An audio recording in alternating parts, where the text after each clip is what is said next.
0180007 dari Pendidikan Teknik Informatika Universitas Muhammadiyah Surakarta.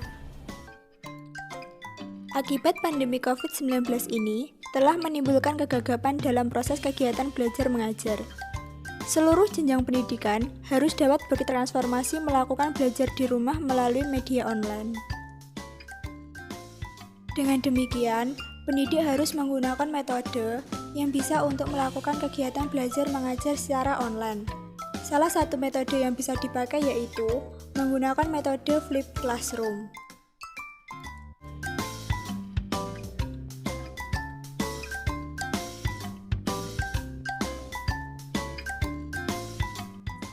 Flipped classroom sendiri artinya kelas berbalik.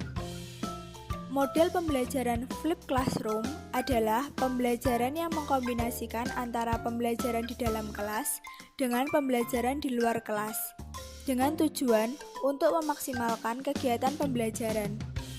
Aktivitas belajar yang biasanya dilakukan di kelas menjadi dilakukan di rumah. Begitupun sebaliknya, aktivitas belajar yang biasanya dilakukan di rumah menjadi dilakukan di kelas, di mana proses belajar siswanya yaitu mempelajari materi pelajaran terlebih dahulu di rumah. Kemudian, saat kegiatan belajar mengajar di kelas, hanya mengerjakan tugas, berdiskusi tentang materi atau masalah yang belum dipahami saat belajar di rumah. Dengan demikian, siswa sudah lebih siap belajar ketika di kelas.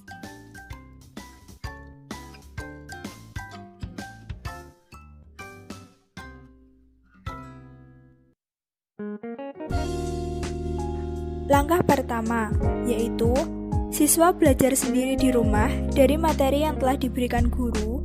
Kemudian, siswa membuat catatan atau pertanyaan tentang materi yang belum dipahami. Pembelajaran yang biasa dilakukan di ruang kelas dipindahkan ke ruang virtual, yaitu melalui Google Classroom. Dan untuk koordinasinya melalui aplikasi WhatsApp atau WA. Di dalam Google Classroom, guru sudah membagikan materi pembelajaran berupa PowerPoint, video dari YouTube, dan lembar kerja untuk dikerjakan di rumah. Langkah kedua, yaitu siswa datang ke kelas untuk mendengarkan guru menjelaskan secara singkat materi yang diberikan kemarin. Kemudian dilanjutkan dengan berdiskusi. Sesaat sebelum pembelajaran menggunakan Zoom, siswa diminta untuk mengisi absen melalui Google Form. Ada pertanyaan apa enggak dari kalian? Ada. Yes, ya Elisa, mau tanya apa? Apa saja 3 fungsi utama sistem operasi? Ada yang mau jawab enggak? Ya, saya Lulu Azhari izin menjawab. Ya, silahkan. Yang pertama ada manajemen proses, yaitu mencakup penyiapan, penjadwalan, dan pemantauan proses pada komputer. Kemudian manajemen sumber daya berkaitan dengan pengendalian terhadap software, sistem, dan software application. Kemudian yang ketiga ada manajemen data, yaitu berupa pengendalian terhadap data masukan dan keluaran. Aku mau tanya. Ya, tanya silahkan. Bagaimana pengelompokan teknologi informasi? Izin menjawab. Pengelompokan teknologi informasi ada teknologi komunikasi, masukan, keluaran, pemrosesan, perangkat lunak, sama penyimpanan.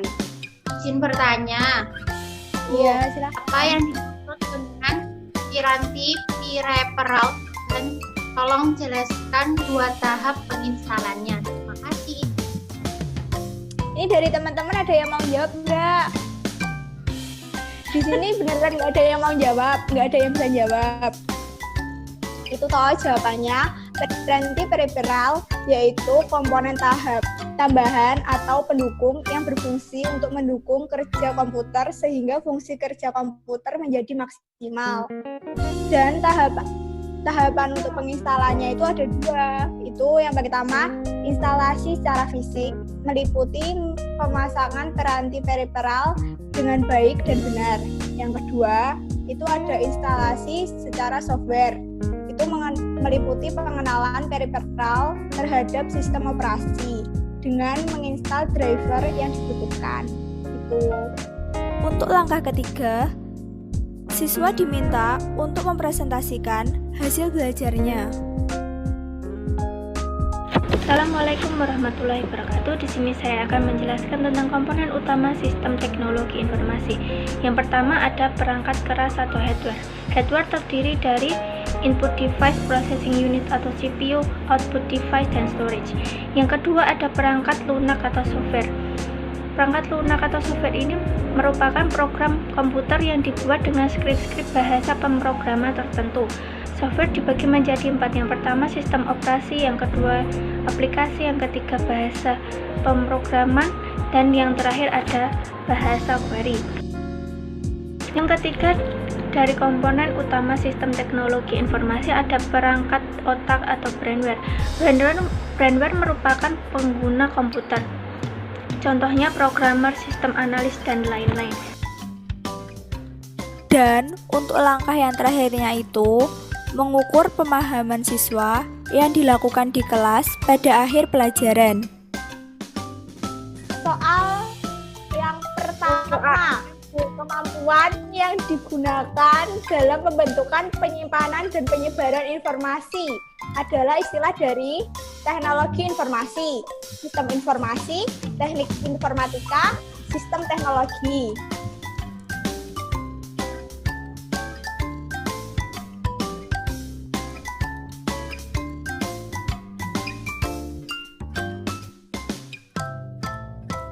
Salah satu peralatan untuk memasukkan atau menginput data dalam sistem komputer adalah sound, hard disk, keyboard, apa monitor.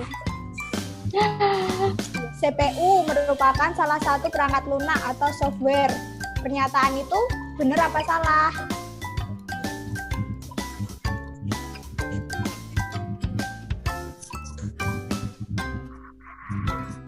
Soal yang keempat, itu peralatan monitor digunakan untuk mengolah data, penyimpanan data, memasukkan data ke komputer, apa menyajikan informasi. Pernyataan Linux merupakan salah satu perangkat lunak atau software. Itu salah apa benar? Linux itu semacam Microsoft itu loh. Itu software apa hardware apa brainware?